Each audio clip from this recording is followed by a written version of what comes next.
Auditeurs et auditrices de Radio Maria Côte d'Ivoire, bonjour. Vous suivez à nouveau votre émission Mon quart d'heure du droit avec Maître Koné Nadège et Marilyn Gloria Bailly, votre humble servante au microphone. Le thème d'aujourd'hui est le suivant, la liquidation et le partage des biens après décès. Bonjour Maître, c'est toujours un réel plaisir de partager avec vous quelques notions juridiques. Lors de l'émission précédente, nous avons eu à parler du déblocage du compte bancaire après décès. Vous nous avez exposé un cas pratique d'un de nos auditeurs et vous avez eu à nous montrer quelques réflexes à avoir lorsque nous serions confrontés à une telle situation. Vous avez eu à nous définir quelques termes tels que l'acte d'hérédité ou de notoriété. Vous nous avez énuméré quelles étaient les pièces à fournir pour établir un tel document. Vous nous avez également parlé du certificat de non-appel et de non-opposition en nous montrant comment il fallait s'y prendre pour pouvoir se faire établir un tel document. Et aujourd'hui, la question principale que nous sommes tentés de vous poser est celle de savoir qu'est-ce qu'il faut faire une fois tous ces documents établis par le tribunal. Bonjour Gloria, je suis toujours heureuse d'être encore en ta compagnie aujourd'hui pour parler d'un autre volet de succession qui est la liquidation et le partage des biens après décès. C'est un problème récurrent, c'est un constat qu'on fait dans les familles et vraiment c'est déplorable, mais bon, c'est une réalité. Et aujourd'hui, nous allons essayer d'en parler, de donner des orientations aux auditeurs pour qu'ils aient quand même quelques repères lorsqu'ils se retrouvent dans une telle situation ou lorsqu'ils ont une connaissance ou un parent qui se retrouve dans une telle situation. J'ai reçu aussi un petit courrier d'Emmanuel, un auditeur que je vais vous partager, qui sera un peu le conducteur de cette émission. Il écrit ceci. Bonjour maître, je suis Emmanuel, je suis sans emploi. J'ai 5 frères et sœurs et une belle-mère, c'est-à-dire la femme de mon père. Au décès de mon père en 2021, ma belle-mère a pris la gestion de tous les biens immobiliers qui sont en location. Mais jusqu'à présent, je suis lésée dans la répartition des loyers. Je veux sortir de cette situation et avoir ma part d'héritage. Emmanuel nous explique la situation qu'il vit et que je pense que beaucoup de personnes vivent. Et ce que je peux lui dire, c'est déjà de faire établir sa qualité d'héritier. C'est très très très important. Parce que en matière de succession, le premier document qui est à établir, l'acte de notoriété ou d'hérédité, comme c'était l'appel. Mais pour résumer ici, je peux rappeler que c'est un jugement qui est établi par le tribunal du lieu d'ouverture de la succession et sur lequel figure le nom et les prénoms de tous les ayants droit. Une fois que vous êtes en possession de ce document, vous pouvez saisir le tribunal pour demander le partage des biens. Le tribunal compétent, ce sera celui du lieu du dernier domicile du défunt ou de sa dernière résidence si le dernier domicile n'est pas connu. Ça peut être aussi le lieu d'ouverture de la succession si elle a déjà été ouverte. Comment alors faire la saisine du tribunal? Emmanuel va commettre déjà les services d'un commissaire de justice qu'on appelle communément huissier de justice, qui va préparer l'acte d'assignation et qui va le signifier à chacun des héritiers, y compris à la veuve, à l'effet de demander la liquidation et le partage des biens du défunt. Dans cette procédure, Emmanuel peut se faire assister par un avocat. Chacune des parties même peut se faire représenter si elle a les moyens de payer les honoraires de l'avocat.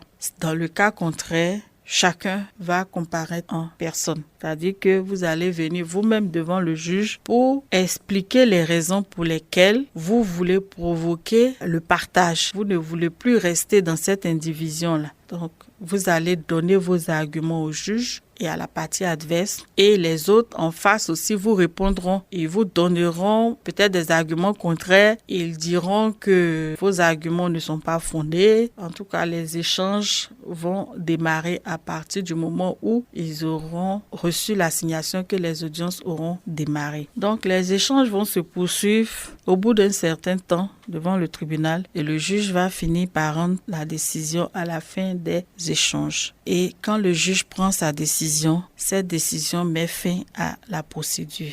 En principe, le juge ne peut pas refuser d'ordonner le partage parce que selon l'article 82 de la loi 2019-573 du 26 juin 2019 relative aux successions en Côte d'Ivoire, selon cet article 82, nul ne peut être contraint à rester dans l'indivision. Donc le juge, dans sa décision, va nommer un notaire qui sera chargé de liquider et de partager les biens du défunt. Cette décision, une fois qu'elle est rendue, elle est signifiée à tous les héritiers ainsi qu'aux notaires par ceux qui sont à l'initiative de la procédure, comme dans le cas de notre auditeur Emmanuel. Il va récupérer la décision, il va la signifier au notaire pour que le notaire même sache qu'il y a une décision qui a été rendue dans laquelle il a été commis pour un travail précis. Le notaire va donc recevoir la décision et chercher à contacter tous les héritiers en vue de les inviter à une réunion à son étude. Le notaire va s'entretenir avec tous les ayants droit le jour et l'heure convenue, procéder à l'inventaire des biens, réclamer toute la documentation afférente aux biens qui appartiennent au défunt. Il va les analyser afin de vérifier l'existence ou non de ces biens et confirmer la propriété. Tout ceci pour aboutir à la constitution de la masse des biens à partager. Il va expliquer la procédure de travail, inviter chacun à collaborer de bonne foi. Donc, quand le notaire reçoit l'acte de signification, le notaire invite tous les héritiers à une réunion et au cours de cette réunion, le notaire doit chercher à faire l'inventaire des biens. Donc, il demande aux héritiers de lui donner la liste de tous les biens que leur papa avait de son vivant. Et comme c'est une réunion à laquelle participe tout le monde, alors l'inventaire, c'est-à-dire que quand un donne, par exemple, l'existence d'un bien, les autres peuvent contester cette existence-là. Donc, séance tenant déjà, il y a un tri qui peut se faire. Ou dans le cas contraire, c'est une information peut-être qui est portée à ceux qui n'en avaient pas connaissance. Mais c'est un inventaire qui est fait, c'est une liste de biens qui est établie. Après quoi, le notaire doit chercher à vérifier si la liste qu'on vient de lui donner là, ce sont des biens qui appartiennent effectivement au défunt. Parce qu'il y a des biens, on a remarqué dans certains dossiers qu'il y a des biens pour les enfants ou pour la succession appartiendraient au défunt, mais quand on vérifie, soit ces biens ont été transférés à d'autres personnes, soit ces biens sont inexistants dans les fichiers de l'administration. Donc, le notaire va faire ce premier travail de vérification pour pouvoir déjà recenser les biens qui vont être pris en compte et ceux qui vont être rejetés. Il arrive aussi que certains ayants droit refusent de collaborer avec le notaire. Mais ce refus-là ne saurait constituer un obstacle au bon déroulement de cette opération. Parce que l'objectif qui est visé ici, c'est de partager les biens. Il faudrait qu'à la fin de ce travail, chacun des héritiers ait sa part d'héritage. Chacun sache ce qui lui revient de droit dans la succession de son père. Et puis, on apprécie aussi le motif du refus. Celui qui refuse de collaborer a une raison de le faire. Donc, on va lui demander de nous expliquer les raisons pour lesquelles il refuse de collaborer. Si c'est un motif de refus qui est prévu par la loi elle-même, alors la réponse à cette question sera conforme à la loi. Maintenant, s'il y a des biens immobiliers aussi, le notaire va demander une expertise immobilière de ces biens pour en déterminer les valeurs. En général, c'est le notaire qui choisit l'expert qui est chargé d'expertiser, d'évaluer les biens immobiliers. N'empêche que les héritiers eux-mêmes peuvent proposer un expert de leur choix dans la mesure où ce sont eux qui payent ces honoraires. Tous les frais entraînés aussi par le partage seront supportés par la succession. Le notaire, pour faire face aux charges de la succession, parce que faut dire que la liquidation a un coût. Et donc, le notaire, pour faire face aux charges, va puiser dans les loyers collectés. Si la succession n'a pas de loyer, alors les héritiers seront obligés de payer directement les frais. Si le bien, par exemple, si c'est un bien immobilier qui est mis en vente, qui est destiné à être vendu, par exemple, dans le cas de ce partage-là, alors on pourra déduire les frais dans le prix de vente également. Lorsque le notaire demande à l'expert d'évaluer les biens, il lui demande de le lui ramener dans le cadre d'un rapport bien détaillé. Et lorsque le notaire reçoit ce rapport-là, le notaire invite à nouveau les héritiers à une réunion au cours de laquelle il leur fait part du contenu et les conséquences qui vont en résulter. Après quoi, le notaire va proposer un projet de partage aux héritiers et recueillir leurs avis. Et si un consensus est trouvé autour de cet acte, alors ils seront tous appelés à la signature. Il arrive des fois que tout le monde ne soit pas d'accord. Il faut distinguer deux cas. Le premier concerne ceux qui se sont désolidarisés depuis le début. Parce que quand la décision de partage a été rendue, a été signifiée à toutes les parties et que le notaire les a invités à une réunion, il y a des gens qui se sont toujours opposés. Par exemple, il arrive des cas où des héritiers se désolidarisent de cette action dès le début. Ils vont à l'encontre de l'exécution de cette décision et ils se mettent en marche de la procédure. Donc, il faut distinguer alors ces deux cas de désaccord. Pour ceux qui se sont désolidarisés depuis le début, il n'y a rien à faire. C'est-à-dire qu'ils sont dans la logique de ne pas partager un point, un trait. Donc, à ces personnes-là, tu ne peux même pas faire entendre raison. Ils ne te signeront rien. Ils ne répondront même pas aux invitations que tu leur adresses pour les réunions et ils resteront campés sur leur décision. Et quand on cherche bien, ces personnes-là, ce sont en général celles qui avaient la gérance, qui géraient. Et comme on leur a retiré cette gérance-là, alors c'est une façon pour eux de manifester leur mécontentement. Mais on n'y peut rien. La décision est déjà prise par le juge. Il faut alors l'exécuter. Et cette décision, elle s'impose à tous. La deuxième catégorie de personnes qu'on va rencontrer concerne ceux qui étaient d'accord au départ. Ils ont donné leur accord. Ils participent à toutes les réunions. Et puis, au dernier moment, refusent de signer l'acte. Souvent pour des raisons qui ne sont même pas pour moi valables. C'est juste qu'ils font preuve de mauvaise foi, c'est tout. Ou ils font ça pour embêter les autres. Parce que parmi les héritiers, il peut y avoir d'autres qui travaillent pas, peu importe la nature du travail. Donc ceux qui ne travaillent pas ont plus besoin à rentrer en possession de leur part d'héritage pour pouvoir se prendre en charge, contrairement à celui qui a déjà un revenu. S'il lui perçoit un revenu, à la limite, il n'est pas pressé. Donc, il peut juste traîner les pieds pour emmerder les autres. Ça peut être aussi pour une toute autre raison. Donc,